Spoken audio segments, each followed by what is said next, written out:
Dear student, आज का जो हमारा टॉपिक है वो है valence bond theory of transition metal complexes, संयोजक जो कक्षक सिद्धांत ट्रांजिशन मेटल कॉम्प्लेक्सेस का।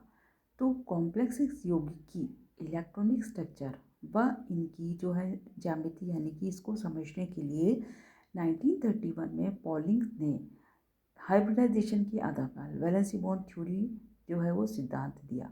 तो वैलेंसी बॉन्ड थ्योरी क्या है? ट्रांजिशन मेटल कॉम्प्लेक्सेस के लिए कॉम्प्लेक्सेस की इलेक्ट्रॉनिक स्ट्रक्चर और उनकी ज्यामिति को समझने के लिए पॉलिंग ने एक संकरण के आधार पर, हाइब्रिडाइजेशन के आधार पर वैलेंसी बॉन्ड थ्योरी यानी कि संयोजकता कक्षक सिद्धांत दिया।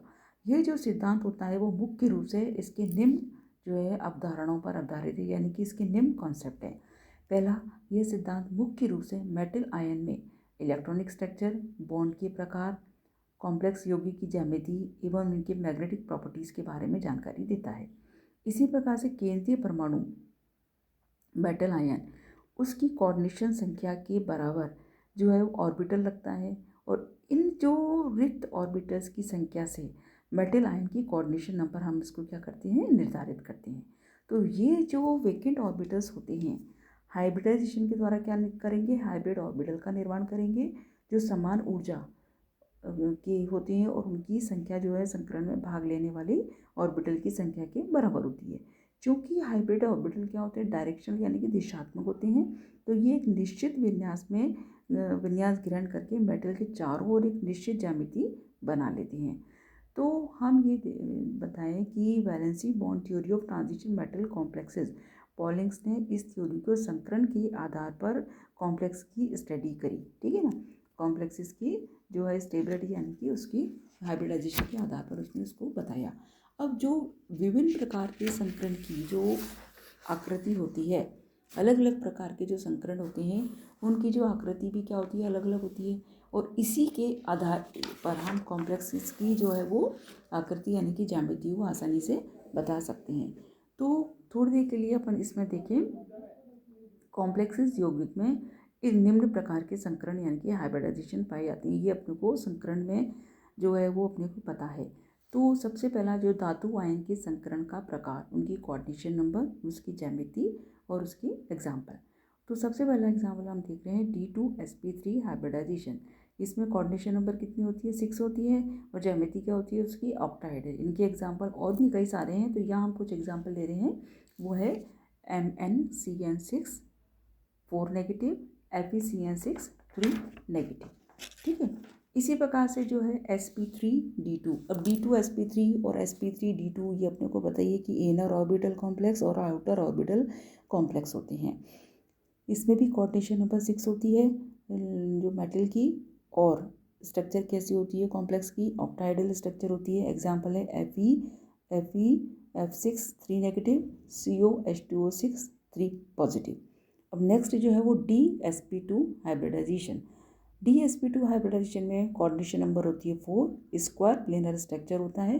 फॉर एग्जांपल टेट्रासाइनो निकल 2-, टेट्रामीन कॉपर 2+, टेट्रामीन निकल 2+। sp3 हाइब्रिडाइजेशन नेक्स्ट हम देखें, इसमें भी जो है वो कोऑर्डिनेशन नंबर मेटल की कितनी है, 4 है, टेट्राहेड्रल स्ट्रक्चर है। एग्जाम्पल हो गए आपके जिंक का अमोनिया के साथ कॉम्प्लेक्स, टेट्रा कार्बोनिल निकल NiCl4, टेट्रा क्लोरो निकल 2-।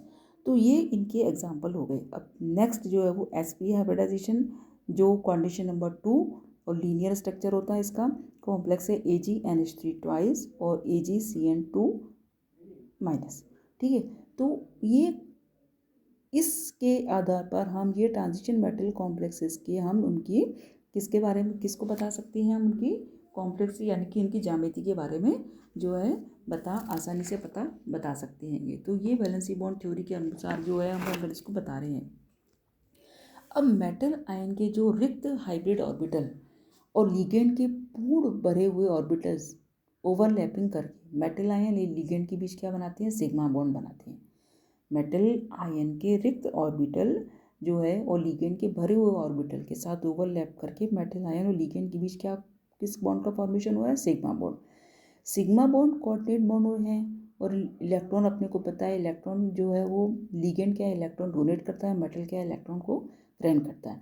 तो कोऑर्डिनेशन सिग्मा बॉन्ड के अलावा इन मेटल और लिगेंड में एक पाई बॉन्ड भी बनता है।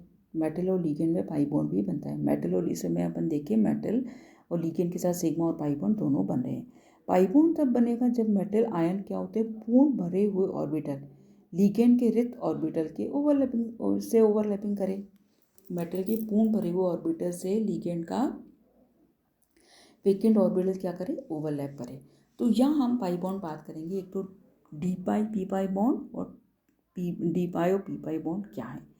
तो पहले हम बात कर रहे हैं डी पाई पी पाई बॉन्ड, अर्थात लिगेंड से भरे हुए पी ऑर्बिटल से इलेक्ट्रॉन युग्म मेटल आयन के वेकेंट डी ऑर्बिटल्स को क्या करना है, देता है, और इन दोनों के बीच ओवरलैपिंग होता है और लिगेंड टू मेटल क्या बन रहा है, पाई बॉन्ड बन रहा है। तो इस प्रकार से बने पाई बॉन्ड को हम क्या कहते हैं, डी पाई पी पाई बॉन्ड कहते हैं। ठीक है, ये अपन इसमें देख रहे हैं एग्जाम्पल में मेटल और लिगेंड का फॉर्मेशन हो रहा है और डी पाई और पी पाई बॉन्ड बन रहा है। Example iodine minus x minus O2 minus OH minus OR2 minus, इस प्रकार से बने पाई बॉन्ड को हम कहते हैं डी पाई पी पाई बॉन्ड। अब नेक्स्ट हम बात करेंगे डी पाई और डी पाई बॉन्ड की, डी पाई और डी पाई बॉन्ड की। इसमें क्या होता है कि मेटल के पूर्ण भरे हुए डी ऑर्बिटल के इलेक्ट्रॉन युग्म को लिगेंड के वेकेंट डी ऑर्बिटल्स को देगा और उसमें ओवरलैपिंग होगा। क्योंकि ये पाई बॉन्ड मेटल एवं लिगेंड के बीच डी ऑर्बिटल की ओवरलैपिंग से बनता है, इसलिए हम क्या कहते हैं इसको, डी पाई बॉन्ड। दोनों में डी ऑर्बिटल जो है वो बॉन्ड फॉर्मेशन में काम में आ रही है, इसलिए हम इसको क्या कहते हैं, D pi P pi bond. D pi and D pi bond, पहले वाले में क्या था, एक पी ऑर्बिटल और एक डी ऑर्बिटल क्या है, पाई बॉन्ड बनाने में काम में आ रही थी, तो हमने इसको क्या नाम दिया, डी पाई पी पाई बॉन्ड। तो ठीक है, D pi bond. For example AsR3 PF3 etcetera. अब ये ऊपर ये जो पाई बॉन्ड के निर्माण में जो डी ऑर्बिटल जो होते हैं ना काम में आते हैं, वो DXY DYZ DXZ ऑर्बिटल, जिसको हम कहते हैं T2G ऑर्बिटल्स भी कहते हैं, ट्रिपल ई रीजनरेट ऑर्बिटल। तो इस प्रकार से पाई बॉन्ड के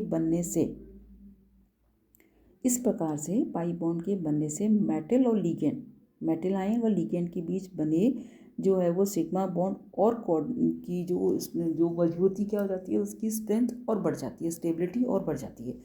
क्योंकि ये बॉन्ड जो है सिग्मा कोऑर्डिनेट बॉन्ड बनने की दिशा की विपरीत दिशा में बनता है, अर्थात सिग्मा कोऑर्डिनेट बॉन्ड में लिगेंड से इलेक्ट्रॉन युग्म मेटल आयन को दिए जाते हैं, जबकि इन पाई बॉन्ड में इलेक्ट्रॉन पेयर मेटल आयन से लिगेंड को दिए जाते हैं। तो इससे हम कहते हैं बैक बॉन्डिंग। इसे हम क्या कहते हैं, बैक बॉन्डिंग। इलेक्ट्रॉन किसको दिया जा रहा है, मेटल से लिगेंड को दिया जा रहा है। जैसे वैसे इलेक्ट्रॉन क्या करता है, लिगेंड जो है इलेक्ट्रॉन को डोनेट करता है, या मेटल जो है वो क्या कर रहा है, इलेक्ट्रॉन को जो डोनेट कर रहा है इस प्रकार के पाई बॉन्ड में, जिसको हम कहते हैं बैक बॉन्डिंग। ठीक है, तो ये जो बॉन्डिंग कहलाती है वो आपकी क्या कहलाती है, बैक बॉन्डिंग, और डी पाई और पी पाई बॉन्ड कहलाती है। तो ये हो गया जो है वो valency bond theory of transition metal complexes, valency bond theory of transition metal complexes. ठीक है, तो इस थ्योरी के आधार पर पॉलिंग्स ने हाइब्रिडाइजेशन के कॉन्सेप्ट को लिया और कॉम्प्लेक्सेस की स्टडी को डिस्क्राइब किया, और जो है उनकी सिग्मा और पाई बॉन्ड फॉर्मेशन को भी एक्सप्लेन किया। अब ये सिग्मा और पाई बॉन्ड जो है, पाई बॉन्ड कितने टाइप के हैं, जो है पाई बॉन्ड जो है वो आपके डी पाई और P pi bond, D pi and D pi bond, back bonding क्या है उसको भी सबको एक्सप्लेन किया। तो इस प्रकार ये इसमें भी कई सारे शॉर्ट क्वेश्चन आ सकते हैं, जिनको हमें को रिमाइंड करना है, याद करना है, और इसको अच्छे से अपने को स्टडी करनी है। Thank you.